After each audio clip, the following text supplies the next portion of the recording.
Ladies and gentlemen, welcome back to the analysis of YOLENO TV. I hope you're well from wherever you watch this channel. Now, Francis Atwoli was invited to JK Live. Atwoli decided to seize that opportunity to attack Omtatah, who had launched his bid to become the 6th president of the Republic of Kenya. Now, there are two statements here. One from Atwoli, one from Omtatah responding to Atwoli. I will first take you to the reaction that came from Omtatah. I want you to pay a very keen attention to this video. Mr. Atwoli jana amesema lazima utafute Wetangula Mudavadi chini. Atwoli akwambie kwanza kwa nini aliniita na Wasomali akitaka kunibribe, sasa nikakataa pesa yake. I'm not a poor man. If I refuse a bribe from Atwoli, I am not a poor man. He's a poor man. Atwoli is poorer than me. Because all he has is this money of bribing.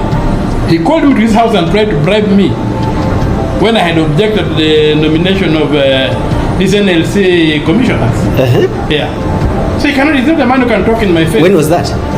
It was about 2 years ago or something. He's not the man who can talk in my face. I refused a bribe. So even if he asks you to visit his home, you can't? 5 million shillings. You can't visit his home if he asks you to? Not anymore. That's the last time I visited him. When I used to visit him earlier, but when he called me and tried to bribe me, and said we are elder that this Tina, this lady in National Land Commission had approached him that he intervened so that I don't block her appointment. She was returned. They were appointed through the court, but he tried to bribe me. He's not a man I listen anything. Anybody who tries to bribe me, and he's very rich by the way. I don't know if he's rich or I don't know. Richness is not possession of wealth. Richness is the spirit you have, your attitude towards material things. If material things are not an end in themselves, you are rich. If material things are for you an end in themselves, you are poor. That's the spiritual poverty that Christ talked of. And that's why Christ said that it will be very difficult for the rich to enter the kingdom of heaven. It will be easier for the camel to enter the kingdom of heaven than the rich people. And the rich people had in mind are the likes of Atwoli, who worship money, who think that money is an end in itself, who think they should bribe people. He tried to bribe me for the commission of the NLC, and I refused. So he has got he can't stand in my face. It's nothing. So I don't Atwoli does not even exist in my question. He's part of the scam that should be flushed down the toilet. So I want us to go extensively into this back and forth between Atwoli and Omtatah, because we know both of them come from the western region. So there is some kind of political beef here that is slowly brewing, and probably Omtatah is being seen as someone who's going to pose a threat to William Ruto in 2027. So Atwoli, realizing that that is the case, I think is trying to water down this movement, or trying to attack this movement of Omtatah, so that Omtatah is seen as someone who cannot handle a campaign rally. What Atwoli is forgetting is that Omtatah will get a lot of sympathy votes as a result of this attack. So before I get further on this, please like this video. It's so important if you like this video, because that is the only way YouTube shares our content. Subscribe to our channel if you have not subscribed before, and to existing subscribers, thank you so much for your support. Atwoli, when confronted with this issue during the JK Live, realized that if Omtatah continues with this momentum, most likely he is going to get a lot of sympathy from the locals.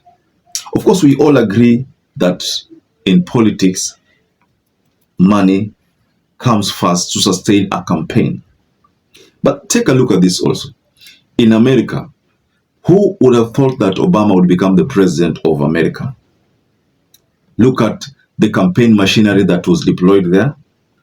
How much money was raised just to support Obama. The same can happen with this case of Omtatah. So Atwoli, in his word, this is what he said. If he came to me, I would tell him, let me see your budget. Are you going to depend on well-wishers, or what do you have as a person? He continued to say, when you are running for a political position, you must have saved. The world over, nobody wants to be associated with a poor person. Tata could not let these accusations or this attack go unnoticed. So what he did is that he responded. He said, ordinary Kenyans, not wealth or privilege, are the backbone of any true movement for change. We will demonstrate that a people-powered campaign can inspire hope and deliver a brighter future for all. You know, our agenda is centered on the total implementation of the Constitution. It is a powerful tool for modernizing this country. Specific chapters, particularly on public finances, provide clear guidance, but political will has been missing, making the Constitution appear ineffective. Then he continued to say, we don't have money to burn, but we have ideas and a solid program. Our ideas resonate with the people, and we have a history of standing up for what is right. This is what Omtatah issued as a response to Atwoli's scathing attack on his presidency. Atwoli was trying to belittle the movement of Omtatah, but Omtatah is riding on the fact that Kenyans right now are not happy with William Ruto, and Kenyans right now want an alternative. But if you look at the people who are being thought of as possible contenders for William Ruto, you find that Kalonzo is not featuring. So most of the Gen Zs were recommending back then that Omtatah takes this mantle. So Omtatah has decided to throw his weight behind this movement. So the big question is the timing right? Or Omtatah is a bit late? Could he have acknowledged this fact on during the June-July there? Or this is the right time for Omtatah to actually come up with a campaign team? And do you think this is going to have some effect? Is it going to cost William Ruto, Omtatah alliance? Personally, I think Omtatah stands a good chance. A good chance, or rather a better chance, better than even Kalonzo. If you ask me, I think so. Because Omtatah is not linked to any corruption, and Kenyans love the fact that he's been fighting for Kenyans. Na anatumia all he has, the donations and the money he has. But Atwoli thinks that Omtatah is just a joker. I mean, this is based on Omtatah. It's just a joker. That's why he's saying that Omtatah must go through the Western leadership, you know, and again, must bring the Western leadership together. And he's talking about people like Wetangula, people like Mudavadi. Do you think people like Wetangula and Mudavadi will support Omtatah? That cannot happen. Of course, if Wetangula and Mudavadi wao wenyewe hawajawahi kuungana, waseme now we are fronting Mudavadi, now we are fronting Wetangula. All of them have been yearning for the same position. And now we have someone else, Eugene Wamalwa, who is also yearning for the same top position. You know? So I think Omtatah akuna nafasi nzuri sana hapa katika hii 2027 election kwa sababu ya hizo factors ambazo nimekuelezea.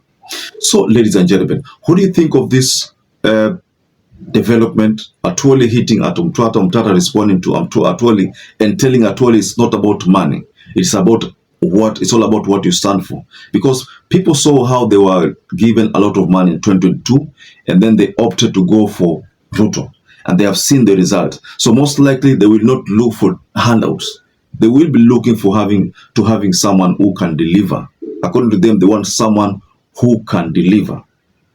So ladies and gentlemen, just go below in the comment section and you can offer reaction regarding this part. Who can deliver? Is it that Kenyans right now still want people who can give them money or someone who can deliver?